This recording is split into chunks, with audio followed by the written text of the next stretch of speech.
আমি এখন যেই জায়গাটায় দাঁড়িয়ে আছি এটা হচ্ছে গাজীপুরের জয়দেবপুরের টাঙ্কির পাড়ে, টাঙ্কির পাড় নামে পরিচিত এবং ফায়ার সার্ভিসের মেইন গেটের সামনে।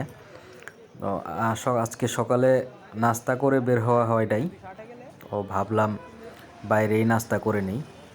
তো জয়দেবপুর কোর্টের আশেপাশে অনেকগুলা হোটেল থাকলেও আমি মাঝে মধ্যেই একটা হোটেলে নাস্তা করি। তো চলেন আপনাদের সেখানে নিয়ে যাই। এইটা ফায়ার সার্ভিসের গেট থেকে অল্প একটু সামনে আসলেই জজ কোর্টের গেটের পাশেই হোটেলটা অবস্থিত। তো এখানে আমাদের এই যে জেলা কমান্ড্যান্টের কার্যালয় আছে, আনসারদের একটা প্রতিষ্ঠান।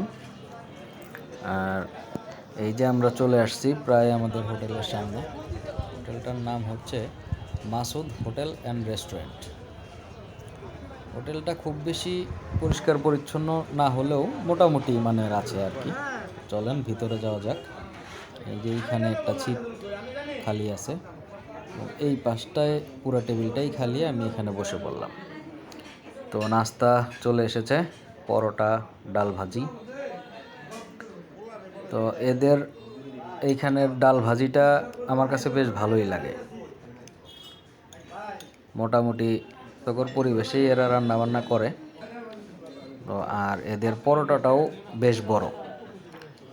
এইটা খুলে যখন দেখলাম প্রায় প্লেট ভরে গেছে।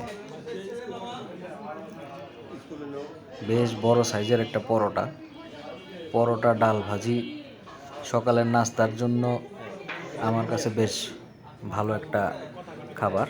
সাথে যদি একটা ডিম পোচ হয় তাহলে তো কথাই নেই। সালাদও দিয়েছে তারা, পরোটা, ডাল ভাজি, ডিম পোচ। আর ডিমের এই কুসুম দিয়ে যদি একটা বাইট না দেয়া হয়, আসলে মনে হয় যে নাস্তার পরিপূর্ণতা বা ডিম পোচের পরিপূর্ণতা আসে না। আর এদের সকালের নাস্তার মধ্যে খিচুড়িও আছে, খিচুড়ি, গরুর মাংসও পাওয়া যায় এবং এখানে তারা তেহারিও বিক্রি করে এবং মোরগ পোলাও আছে। এই যে তেহারি এবং মোরগ পোলাও পাওয়া যায়।